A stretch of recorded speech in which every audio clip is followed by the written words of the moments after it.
बड़ी खबर के साथ पाकिस्तान से बड़ी खबर आपको बता दें। पाकिस्तान के झेलम से बड़ी खबर, गोलीबारी में 2 लोगों की मौत की खबर सामने आई है। लश्कर चीफ हाफिज की मौत की खबर भी मिल रही है। हालांकि हाफिज की मौत की अभी पुष्टि नहीं हुई है। मरने वालों में लश्कर तैयबा का आतंकी अबू कताल शामिल है। हाफिज सईद का भतीजा है अबू कताल और मोस्ट वांटेड आतंकी था जो इस हमले में मारा गया है। वीडियो है और मिलकर एंजॉय करते हैं। भारत में बीते कुछ समय में हुए आतंकी हमलों में शामिल लश्कर तैयबा का मोस्ट वांटेड आतंकी अबू कताल सिंधी के मारे जाने की खबर आ रही है। मीडिया रिपोर्ट्स के अनुसार सिंधी झेलम में हुई गोलीबारी में मारा गया है। आपको बता दें कि अबू कताल को हाफिज सईद का करीबी माना जाता है और एनआईए की वांटेड लिस्ट में भी उसका नाम शामिल है। देश की सुरक्षा एजेंसियों को अबू कताल की तलाश थी और उसकी हत्या पाकिस्तान में की गई है। ज्यादा जानकारी के लिए हमारे सहयोगी उमाशंकर इस वक्त हमारे साथ तमाम अपडेट्स के साथ जुड़ गए हैं। उमाशंकर, जो कुछ अब तक जानकारी सामने आ पाई है उसका लबुलाब यही नजर आ रहा है कि जो अबू कताल है उसके मौत की पुष्टि हो चुकी है, लेकिन दूसरा व्यक्ति जिसके मौत की पुष्टि अब तक नहीं हुई है, और इस पुष्टि में जितना समय लग रहा है, क्या यही बड़ी वजह है कि जो सवाल हैं वो उठ रहे हैं कि क्या जो दूसरा व्यक्ति है वो हाफिज सईद खुद हो सकता है? जी देखिए, जो झेलम में जो रात को हमला हुआ जिसमें कि मोटरसाइकिल सवार अज्ञात हमलावरों ने गाड़ी पर हमला किया, उसमें 2 लोगों की मौत हुई है।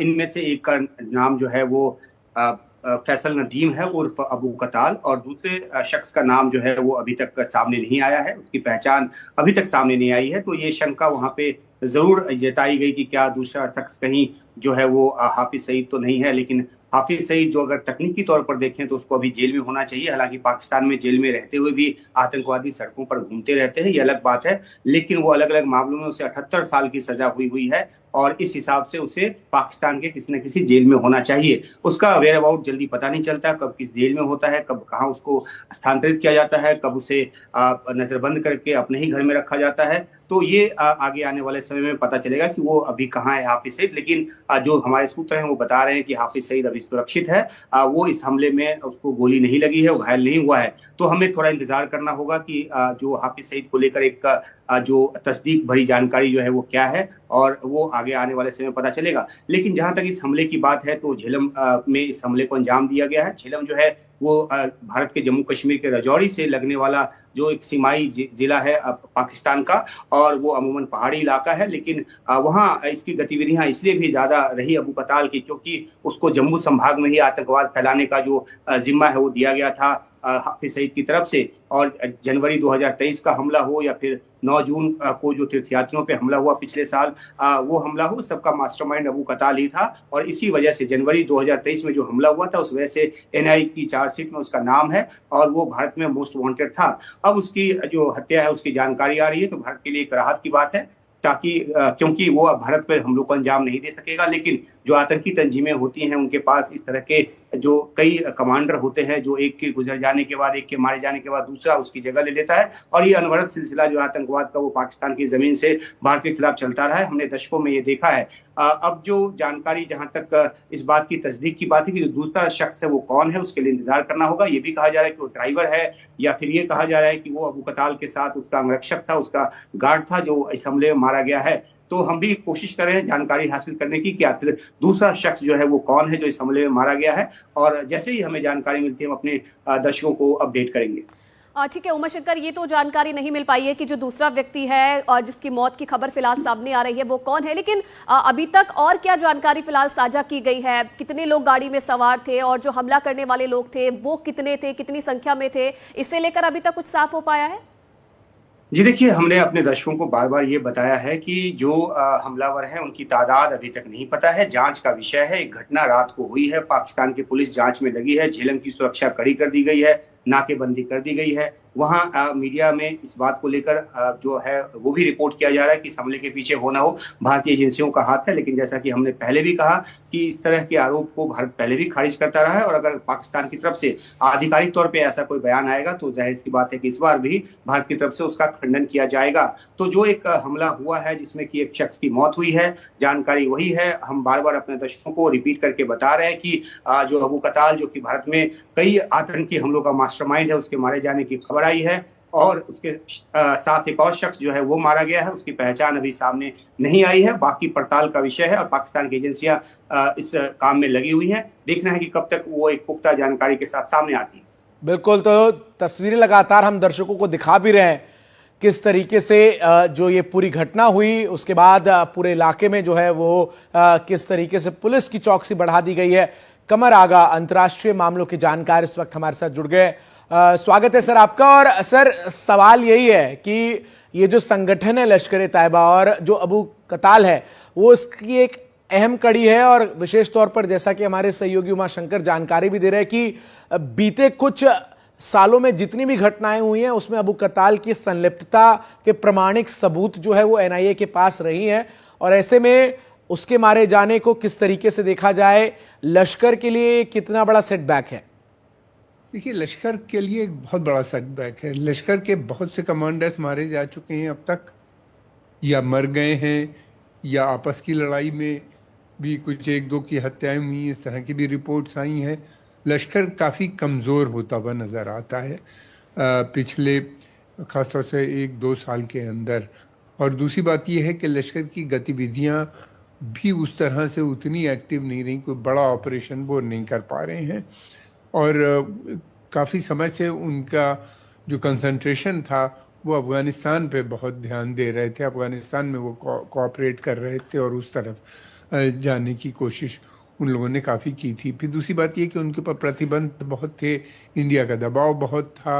अब अबू कताल के मारे जाने के बाद मैं समझता हूँ कि एक बहुत बड़ा सेटबैक है उनके लिए। और फिर दूसरी बात ये कि कौन दूसरा कमांडर बनेगा। एक तो इन कमांडर बनाना बड़ा मुश्किल काम होता है, ख़ास तौर से इनकी आपस में भी झगड़े होने का डर होता है। अल-कायदा इसी वजह से टूटी थी और आईएसएस जो बनी थी कि जब उन्हीं ने अल-ज़वारी को पाकिस्तान ने अल-कायदा का चीफ बनाया तो अल-बगदादी और दूसरे लोगों ने रिवोल्ट करके अपना आईएसएस का गठन कर दिया। तो देखना पड़ेगा, हम लोग को थोड़ा वेट करना पड़ेगा कि क्या होता है। हालांकि पाकिस्तान बहरहाल इन सब चीज़ों को मैनेज कर लेगा, इसलिए कि पाकिस्तान की ही बनाए हुए संगठन है, पाकिस्तान की सेना से इन लोगों को सपोर्ट मिलती है और संगठन भी वही पीछे इसके रहते हैं। तो थोड़ी समय के बाद पता चलेगा, लेकिन यह है कि एक बहुत बड़ा सेटबैक है उनके लिए। और लगातार जो हत्याएं हुई हैं पिछले 1-2 साल के अंदर, उसने इनकी संगठन को कमज़ोर किया है। बिल्कुल, तो संगठन को कमजोर किया था और काफी एक्टिव नजर आ रहे थे। नीता शर्मा भी हमारे साथ जुड़ गई हैं, सीनियर एडिटर। नीता, जिस तरीके से खबर सामने आई है और अबू कताल के मारे जाने की खबर भी इसमें है, क्योंकि जम्मू कश्मीर की जिम्मेदारी इसे दी गई थी और आतंकी गतिविधियां जिस तरीके से बढ़ रही थी जम्मू कश्मीर में, उसकी जिम्मेदारी इसके ऊपर कहीं ना कहीं थी। कितनी बड़ी सफलता आतंक के खिलाफ ये मानी जाए अबू कताल के मारे जाने के बाद? जहां तक जम्मू कश्मीर का सवाल है, वहां पे कई कमांडर्स हैं। एक कमांडर होगा ये कहना सही नहीं होगा, लेकिन जहां तक इसके मारे जाने की खबर है, ये बहुत बड़ी अपने आप में कामयाबी है, खास करके नेशनल इन्वेस्टिगेटिंग एजेंसी के लिए, क्योंकि उन्होंने इसे वांछित अपराधी जो है वो डिक्लेयर किया था जब अभी पिछले साल 2023 में इनफैक्ट जो हमला हुआ था शिव खोड़ी वाला, उसमें कई जो हमारे श्रद्धालु हैं वो मारे भी गए थे और घायल भी हुए थे। और एक बड़ा हमला बताया जा रहा था क्योंकि अमरनाथ यात्रा से पहले हुआ था और यह भी बोला गया था कि जो टैक्टिक्स हैं, मोडस ऑपरेंडी है, वो चेंज किया था लश्कर ए तैयबा ने और उन्होंने श्रद्धालुओं को के ऊपर अटैक किया था, उस बस के ऊपर अटैक किया था और एक वहां के जो एनवायरनमेंट है उसे चेंज करने के लिए ये अटैक किया गया था। तो एक बड़ी कामयाबी है नेशनल इन्वेस्टिगेटिंग एजेंसी के लिए, क्योंकि एनआईए ने इसे न सिर्फ मोस्ट वांटेड अपराधी जो है वो घोषित किया हुआ है, बल्कि इसके ऊपर इनाम भी जो है वो घोषित किया हुआ है। लेकिन अगर हम जम्मू कश्मीर के लिहाज से बात करें तो अगर वहां के पुलिस वालों से बात करें तो अभी भी वहां पर लगभग 70 के आसपास ऐसे बहुत ड्रेडेड टेररिस्ट जो हैं वो सक्रिय हैं। अभी हमने हाल फिलहाल में ही देखा था कि किस तरह से जम्मू रीजन में जो आतंक का ग्राफ है वो बढ़ा है। उसके चलते केंद्रीय गृह मंत्री ने फरवरी में 3 लगातार हाई लेवल मीटिंग्स की थी। अभी पिछले हफ्ते ही यूनियन होम सेक्रेटरी जो है मिस्टर गोविंद मोहन, वो वहां पर पहुंचे हुए थे। उन्होंने 2 दो लगातार मीटिंग्स की थी। सुबह की जो मीटिंग थी वो डिस्ट्रिक्ट लेवल के ऑफिसर्स के साथ की थी और जो शाम को मीटिंग की थी वो इंटेलिजेंस हेड्स के साथ मीटिंग की थी। तो जम्मू कश्मीर अभी कुछ आने वाले दिनों में और ज्यादा एक हॉटबेड बनने वाला है, ऐसा आकलन है मल्टी एजेंसी सेंटर का। लेकिन जहां तक इसके मारे जाने का सवाल है, ये एनआईए के लिए एक बहुत बड़ी कामयाबी है। बिल्कुल, कमर आगा सर भी हमारे साथ लगातार बने हुए हैं। सर, एक और महत्वपूर्ण चीज ये भी है कि चूंकि इस पूरी घटना में 2 लोगों की मौत हुई है, ये कंफर्म है, एक की पुष्टि कर दी गई है, लेकिन दूसरी की पुष्टि अब तक नहीं की गई है। और क्या यही बड़ी वजह है कि आशंकाएं इस बात को लेकर घिर रही है कि ये दूसरा व्यक्ति जो है वो हाफिज सईद हो सकता है? हालांकि अभी तक कोई पुष्टि नहीं की गई है, लेकिन चूंकि आप एक व्यक्ति की मौत की पुष्टि कर देते हैं, दूसरे को आप अब तक आइडेंटिफाई नहीं कर पाए हैं, इसके पीछे की वजह क्या देखते हैं आप? देखिए, नॉर्मली ये लोग 2 एक साथ एक गाड़ी में नहीं चलते। ओके। और अगर कभी कभी ये भी होता है कि कॉन्फिडेंस बढ़ जाता है लेवल और ये मूव कर लेते हैं, और हाफिज सईद हो सकते हैं। और मेरा ख्याल है जो नहीं बता रहे हैं तो हो सकता है इसीलिए नहीं बता रहे होंगे कि कोई बड़ा आतंकवादी उसमें है एक और उसको मैं समझता हूँ समय आने पर वो बताएंगे। और दूसरी बात ये कि लश्कर तैयबा बड़ी कोशिश जरूर कर रहा है जम्मू क्षेत्र में। एक तो वैली के अंदर ये बिल्कुल फेल हो चुके हैं और उनकी सारी कोशिश जो है वो जम्मू क्षेत्र में है, जो बॉर्डरिंग हिली इलाका है, वहाँ से ये कोशिश करते हैं अंदर आने की और ऑपरेशन जिस तरह के करते हैं जैसा कि अभी बताया गया। और जिस तरह की उनको सपोर्ट बेस लोकल ज़रूर है वहाँ पे, बगैर उसके तो संभव नहीं होता वहाँ पे। लेकिन जिस तरह के बड़े ऑपरेशन वो चाह रहे थे करना, उसमें उनको सफलता नहीं मिली। मुझे ऐसा लगता है कि काफ़ी हद तक हमारी सिक्योरिटी फोर्सेस या और इंटेलिजेंस एजेंसी सक्षम है इनको रोकने के लिए। लेकिन हाय दिन बराबर हम देखते हैं कि ये 1-2 घटनाएं इधर उधर कर लेते हैं, कभी पुलिस पेट्रोल पे तो कभी किसी जगह पे पर्टिकुलर एरिया में, किसी डिस्ट्रिक्ट के अंदर उसके बॉर्डरिंग एरिया पे। इस तरह की कोशिशें अपने को बनाए रखने के लिए ये लगातार वहाँ पे करते चले आ रहे हैं।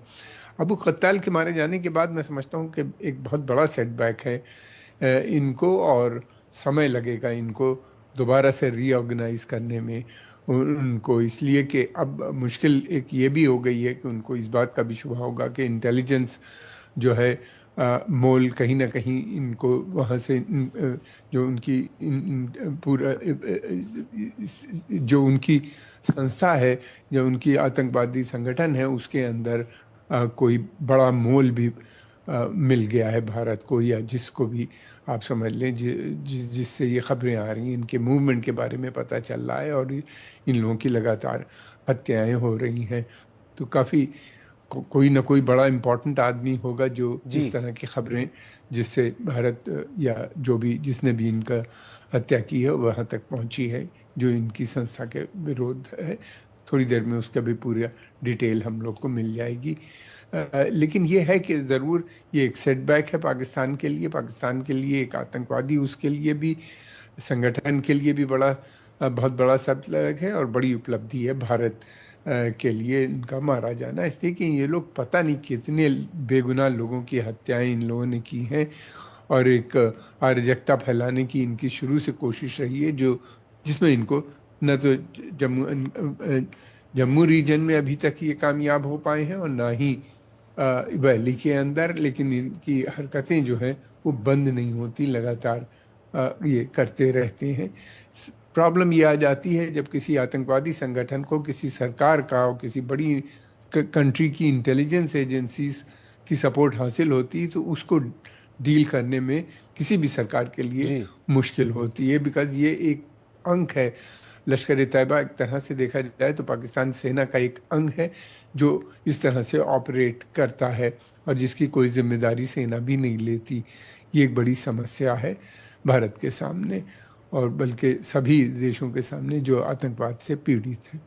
जी, नीता भी लगातार हमारे साथ बनी हुई है। नीता, क्योंकि कल शाम का ये हमला बताया जा रहा है, 8 से 9 बजे का वो वक्त था जब ये हमला हुआ। अज्ञात जो लोग थे उन्होंने ये हमला किया और उसमें एक अबू कताल मारा गया है।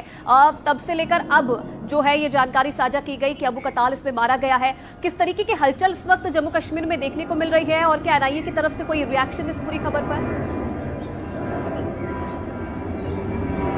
अभी तक एनआईए की तरफ से कुछ कॉन्फर्मेशन अभी तक आया नहीं है। हाँ, ये जरूर है कि जो हाफिज सईद है उसने इसे जम्मू कश्मीर के लिए कमांडर जो है वो रिक्रूट किया था। हाफिज सईद 26/11 का मोस्ट वांटेड अपराधी है।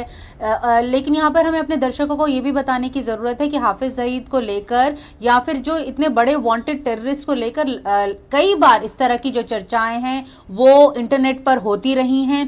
पिछले साल इनफैक्ट हमने देखा था कि पाकिस्तान में कई हमारे जो वांटेड अपराधी हैं मारे गए थे इंटरनल उनके डायनेमिक्स को लेकर। तब भी हाफिज सईद का नाम जो है वो चर्चा में आया था। इनफैक्ट जो पाकिस्तान के जो फॉरेन मिनिस्टर हैं उन्होंने इल्जाम भी लगाया था कि इस तरह की जो एजेंसीज है भारत द्वारा जो सपोर्टेड है वो ये कार्रवाई कर रही थी। उन्होंने ये इंटरनेशनल प्लेटफॉर्म पे ये बात भी उठाई थी। हालांकि भारत ने इसे सिरे से खारिज कर दिया था। लेकिन अबू कताल के मारे जाने की खबर एक अच्छी खबर है भारतीय सुरक्षा एजेंसियों के लिए, क्योंकि हम देख रहे हैं कि पिछले जैसे जैसे बर्फ जो है वो पिघल रही है और जैसे जैसे जम्मू कश्मीर में भी पिछले 1-2 महीने में आतंक जो है दोबारा से सक्रिय हुआ है। तो ये माना जा रहा था, हालांकि जो मेजर टेरर ऑर्गेनाइजेशंस हैं, चाहे लश्कर ए तैयबा हो या फिर जमात उद दावा हो या फिर जैश ए मोहम्मद हो, ये अब ऑपरेट नहीं कर रही हैं जम्मू कश्मीर में। उनके एफिलिएटेड ग्रुप्स जो हैं, छोटे छोटे ग्रुप्स जो हैं वो वहां पे ऑपरेट कर रहे हैं। यही वजह है कि जो उनके फ्रिंज एलिमेंट्स हैं उन्हें भी होम मिनिस्ट्री जो है वो बैन कर रही है। Back to you. बिल्कुल बिल्कुल, कहीं ना कहीं जो रिएक्शन है अब धीरे धीरे करके सामने आएंगे और अब देखने वाली बात है कि कब तक जो आधिकारिक पुष्टि है चंदन वो हो पाती है इस पूरी खबर। बिल्कुल, नीता हमारे साथ लगातार बनी हुई है, कमर आगा सर भी लगातार बने हुए हैं। बड़ी खबर पर एनडीटीवी की नजर लगातार बनी हुई है।